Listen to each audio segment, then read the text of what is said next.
This is Mindfulness with Richard Clarke. Listen, reflect, and deeply meditate.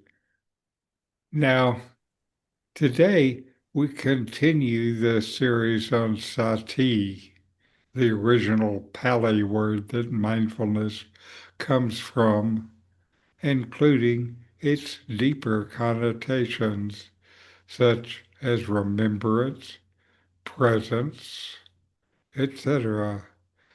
This session is on being versus doing, and we'll talk in this session about one of my favorite Zen masters, Bankei. We live in a culture that celebrates doing, constantly striving, achieving, and measuring success by how much we accomplish. This mindset often seeps into spiritual practice, where some people feel like they must work towards practice and enlightenment, treating it like a prize waiting at the finish line. Yet Zen Master Bankei offered something radically different, a practice of simply being. Bankei was a Japanese Zen master in the 17th century, known for his simple yet profound teaching of the unborn Buddha mind. Unlike many Zen teachers at the time who emphasized strict koan study or intense meditation, Bankei focused on the direct recognition that your true nature is already complete and awake. Bankai's early life was marked by illness, hardship, and a fierce determination to understand life's deepest truth. After years of ascetic practices and frustrations, he experienced a spontaneous awakening upon hearing the sound of a crow and smelling plum blossoms, realizing that enlightenment was not something to be attained, but already present. He became widely respected for teaching lay people and monastics in plain language, avoiding complex rituals and philosophical jargon. His message was inclusive, accessible, and centered on living naturally from this unborn awareness. Bankai's approach balanced compassion and simplicity, helping people realize that ordinary life, when seen clearly, is itself the expression of awakening. Bankei tried extreme practices, pushing his body and mind to their limits, thinking effort alone would bring awakening. Yet his realization came not from more effort, but from a simple moment, the scent of plum blossoms opening his awareness to what was already true. He saw that enlightenment wasn't something to achieve, it was inherent, present since birth, as what he called the unborn Buddha mind. Self-realization came not from doing, but just being. In mindfulness meditation, this shift from doing to being is transformative. Doing focuses on goals. Am I meditating in the right way? Am I making progress? Am I improving? Being, on the other hand, is simply sitting, breathing, and letting awareness rest where it naturally falls. It's the experience of recognizing that your own nature is already whole and clear without needing to add or remove anything. Consider how we hear sounds. You don't need to strain to hear. Sound simply arrives. The same is true for awareness. When we stop grasping or resisting, clarity is present on its own. Bankei used the image of the ocean. Life's ups and downs are like waves, but your true nature is the still, vast water beneath the waves. When we cling to one wave and fight another, we suffer.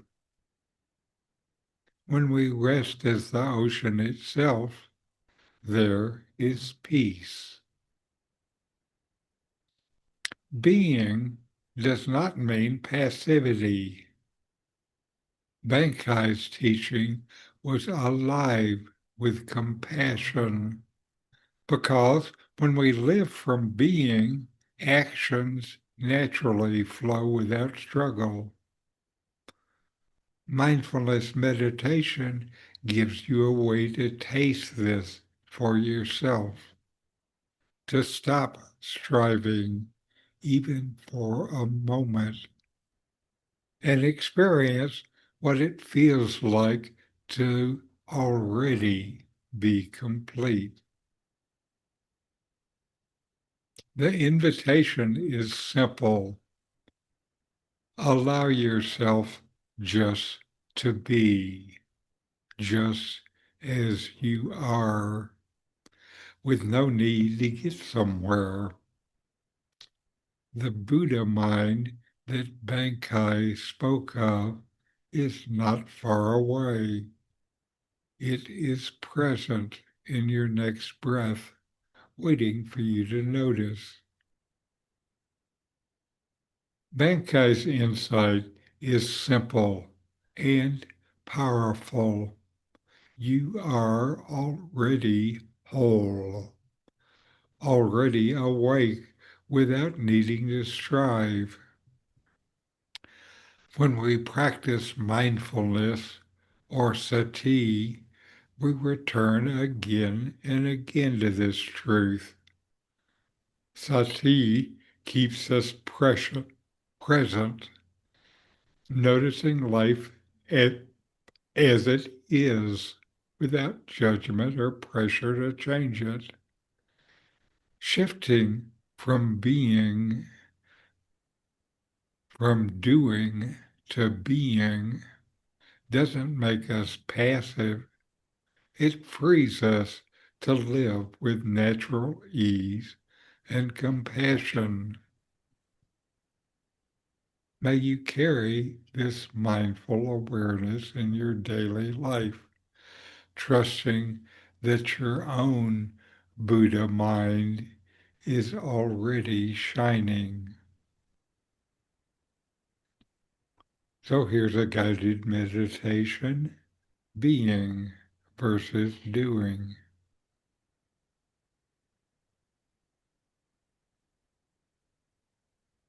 Sit comfortably.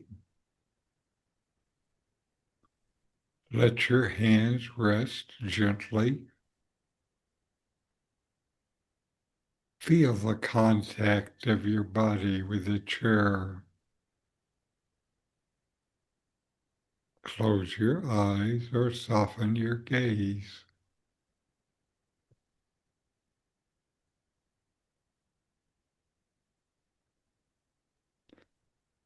Notice your breathing. No need to change it. Feel air moving in and out, steady and natural.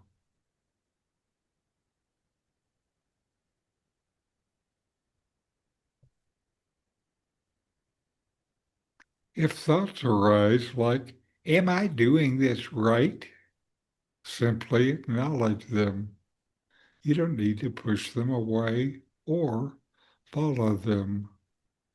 Let them drift like clouds.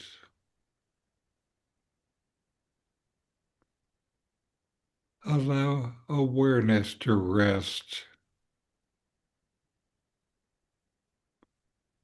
There is nothing to achieve in this moment. Breathing happens by itself. Sounds, sensations, and thoughts come and go without effort.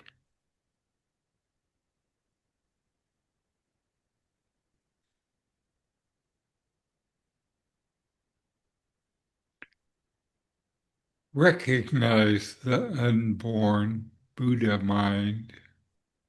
Notice the quiet awareness behind everything you experience.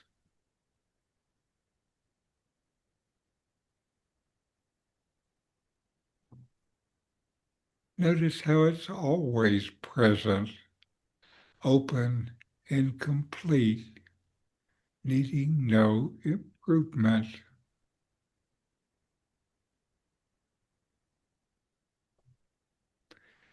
It always remains silently aware, even in the midst of silence.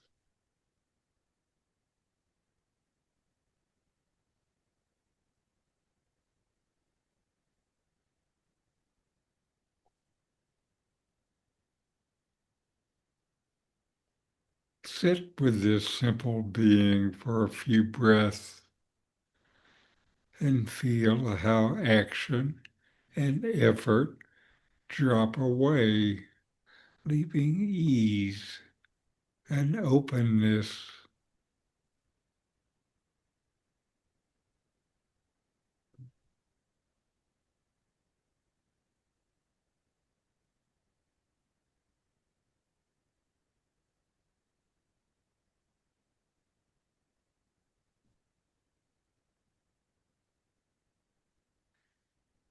Take a soft breath in and out. Rest for a moment in Sati, this clear, open awareness that simply notices. Here, there is nothing to do, nothing to fix, nothing to chase, just being, which is already enough.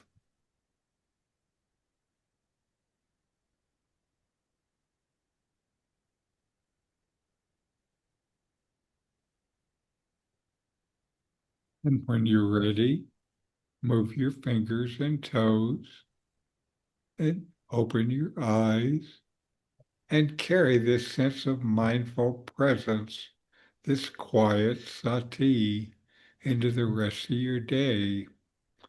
Let it remind you that peace and clarity are always here, waiting to be noticed. So, Barley, how has your meditation been? I'd say good. I'm continuing to watch my favorite Netflix programs, and then at 9 o'clock, I shut it off, and then I turn one of your meditation tapes on, and hopefully I don't fall asleep. I usually, I'm getting better at that. Very good. But if I catch myself falling asleep, I try to Well, and again, when you finish it up. catch yourself falling asleep, it's you can give yourself a pat on the back Mm-hmm. and acknowledge that you're paying attention and that you noticed. And doing that kind of acknowledgement then helps your brain build itself so you become better at noticing. Right. Yep. I agree with that. So, So that's one of the tricks. How about you, Doug? Um, I had pretty good meditations this week. I'm still reading from the 40 verses before I meditate, and so I think I like doing that. That's very good. And the 40 verses are such a deep source. Oh, they are some verses I do it more than one day, Oh, and it's yes, I know. yeah. As somebody who has spent years with the text, I sure know that. And this is one I appreciate this guy who was with Ramana Muruganar, because the reason Ramana wrote those 40 verses down is basically Muruganar asked him to basically, in some concise form, write down his whole teaching.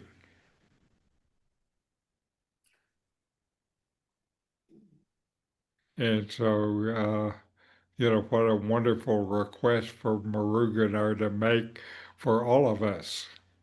Yes, yes, it was fortunate for all of us.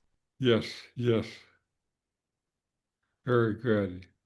How about you, Carol? It sounds like you and uh, Barley are have a kind of similar routine. It's Yeah, yes, I was noticing Barley had been saying that she was trying different times. And I also have landed on this nighttime time. I look at a YouTube video and then I shut it down and try to do my own meditation for a little bit. That is more or less successful depending on how mhm, tired I am. But yeah, it's mhm. a good routine. That's good, and it's great that it has become this regular part of your life. That's perfect. How about you, Michael? You're muted and I can't see you, but perhaps you can. Hey, There, how's here, that? here he comes. There we go. Yeah, I'm very regular uh, in the first thing in the morning, and very happy about that. That's good. How long have you had this meditation habit now? Well, off and on for many years. That's what I thought. And it seems like nowadays it's on Yes, very regular. as a regular part of your life. That is correct. That's great. That's great. So now I'm going to give us another video since we're talking about Bankei. Here is an Alan Watts video on Bankei versus Hakuin, another Zen teacher of the 17th century. And Hakuin was teaching practice by doing, and Bankei was teaching practice by being. And Bankei was actually, I think, one of the most radical of the Zen teachers. because of this.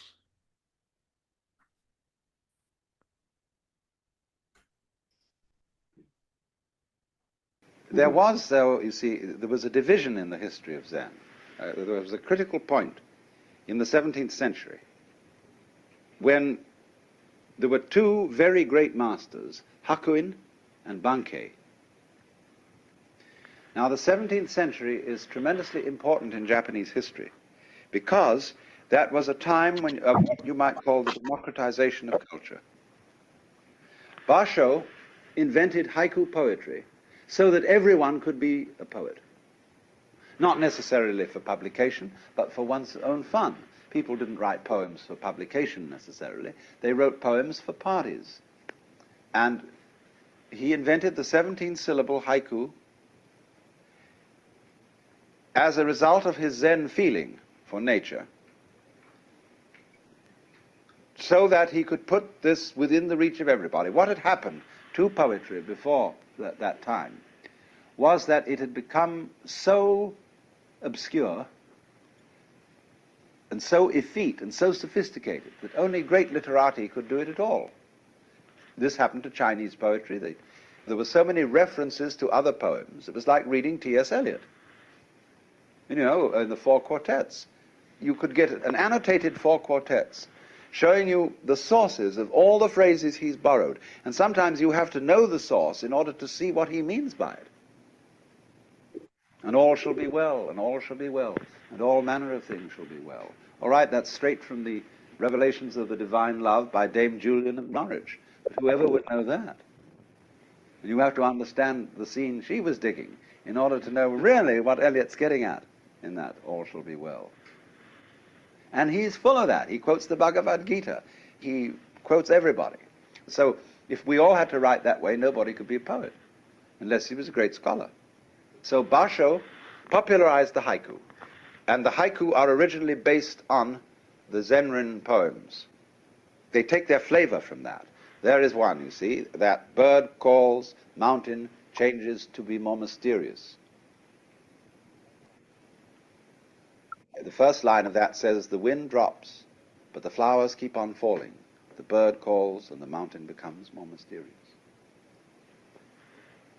And so haiku developed from that kind of short insight, that glimpse of nature.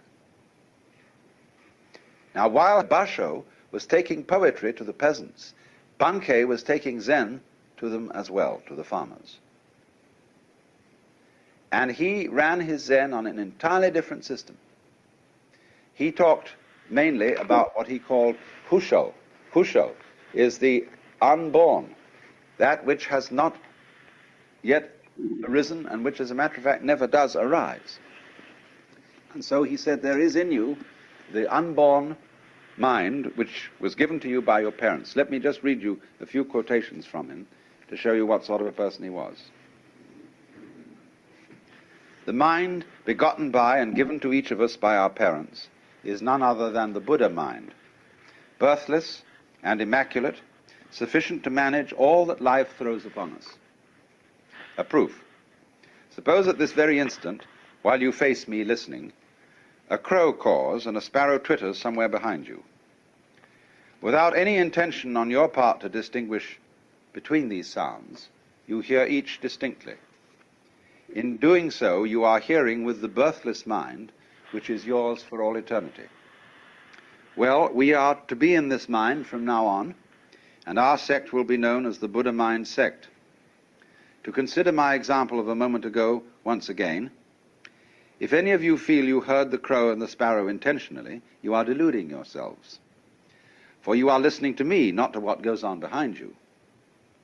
In spite of this, there are moments when you hear such sounds distinctly, when you hear with the Buddha mind of non-birth. Nobody here can deny this. All of you are living Buddhas because the birthless mind which each possesses is the beginning and the basis of all. Now, if the Buddha mind is birthless, it is necessarily immortal, for how can what has never been born perish? You've all encountered the phrase birthless and imperishable in the sutras. Not born, not dying. You know? But hitherto you've not had the slightest proof of its truth. Indeed, I suppose, like most people, you've memorized this phrase while being ignorant of the fact of birthlessness. When I was 25, I realized that non-birth is all sufficient to life, and since then, for 40 years, I've been proving it to people just like you. I was the first to preach this greatest truth of life. I ask, have any of you priests heard anybody else teach this truth before me? Of course not. A priest said to him, once in the Buddha mind, I'm absent-minded. Bankei says, well, suppose you're absent-minded as you say. If someone pricked you in the back with a gimlet, would you feel the pain? Naturally. Then you are not absent-minded. Feeling the pain, your mind would show itself to be alert. A layman says, though I undertake Zen discipline, I often find myself lazy, weary of the whole thing, unable to advance. And he replies, once in the Buddha mind, there's no need to advance, nor is it possible to recede. Once in birthlessness, to attempt to advance is to have receded from the state of non-birth. A man secure in that state need not bother himself with such things. He's above them. The Buddha mind in each of you is immaculate. All you've done is reflected in it. But if you bother about one such reflection, you're certain to go astray. Your thoughts don't lie deep enough. They rise from the shallows of your mind. Remember that all you see and hear is reflected in the Buddha mind and influenced by what was previously seen and heard. Needless to say, thoughts aren't entities. So if you permit them to rise, reflect themselves, or cease altogether as they are prone to do, and if you don't worry about them, you'll never go astray. In this way, let 100, nay 1,000 thoughts arise, and it's as if not one has arisen. You will remain undisturbed. The only thing I tell my people is to stay in the Buddha mind. There are no regulations, no formal discipline. Nevertheless, they have agreed among themselves to sit in Zen for a period of 2 incense sticks daily. All right, let them. But they should well understand that the birthless Buddha mind has absolutely nothing to do with sitting with an incense stick burning in front of you. If one keeps in the Buddha mind without straying, there's no further satori to seek. Whether awake or asleep, one is a living Buddha. Zazen means only one thing, sitting tranquilly in the Buddha mind. But really, you know, one's everyday life in its entirety should be thought of as a kind of sitting in Zen. Even during one's formal sitting, one may leave one's seat to attend to something. In my temple, at least, such things are allowed. Indeed, it's sometimes advisable to walk in Zen for one incense stick's burning and sit in Zen for the other. A natural thing after all. One can't sleep all day, so one rises. One can't talk all day, so one sits in Zen. There are no binding rules here. And so that's what happened, you see. Bankei was the abbot of Myoshinji, the Roshi. And he stopped the monks using the kaiseki stick to hit them when they weren't meditating or sleeping in meditation, because he said, even a sleeping man is still a Buddha, and you shouldn't be disrespectful. And he attempted a Zen of no methods. You can meditate if you want to, that's fine. But that's like polishing a brick to make a mirror. And he used to say, too, that trying to purify your mind is like trying to wash off blood with blood. But Bankei's Zen was elusive. Hakuin had 8 successors. Bankei had none. And some people think that that was the most admirable thing about him.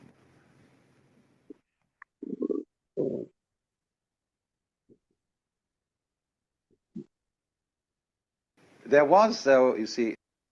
Okay, and now we'll spend some time ourselves meditating. And this final meditation is a way to rest in being and let Sati guide you to the simple happiness of being fully present. Mindfulness is present moment awareness, paying attention on purpose in the present moment, non-judgmentally. Fully receive whatever is experienced. Then let it go.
All right. And we'll close with our chant. Om.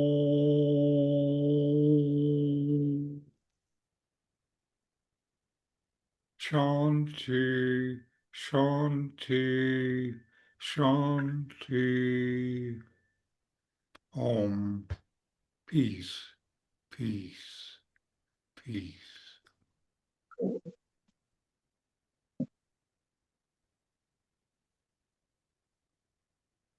All right. What did you get from today's session?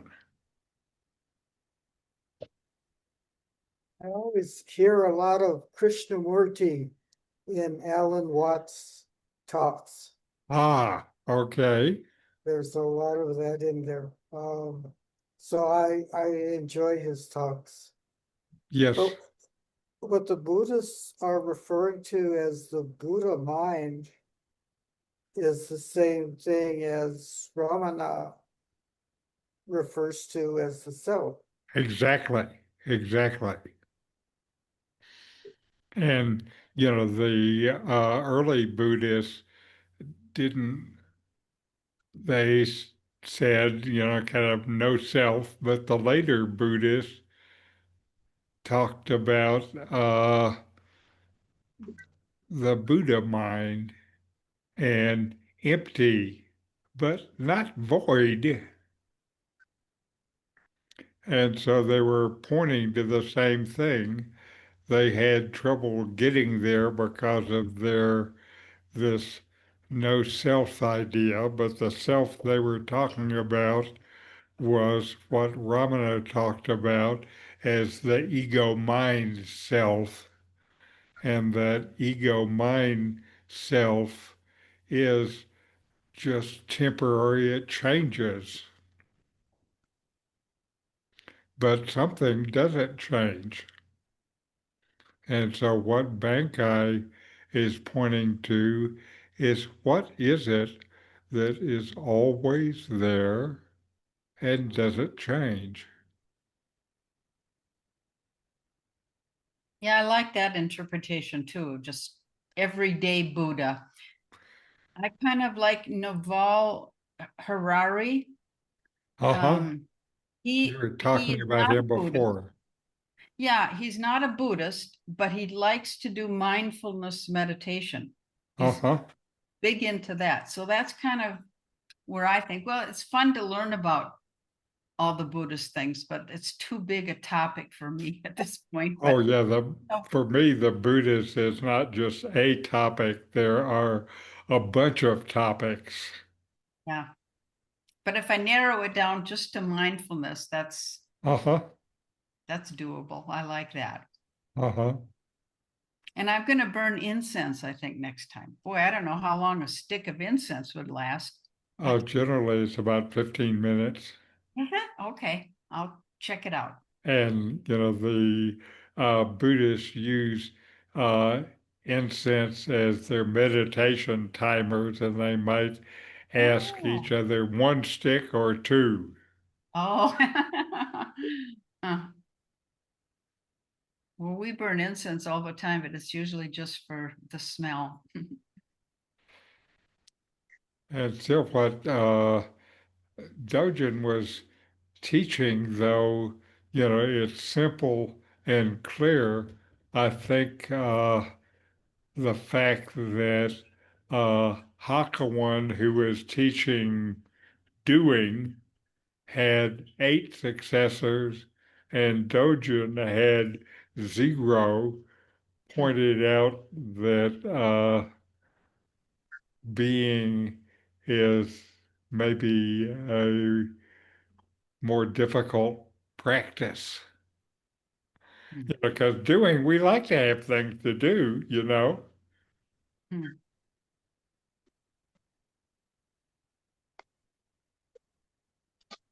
Anyway, I thought you guys were ready to go off the deep end, so that's what I did today. I think we were ready. Oh, yeah. Okay, good. Namaste. See you next week. Thank you for being here. Thank you, Richard. Thank you for being here.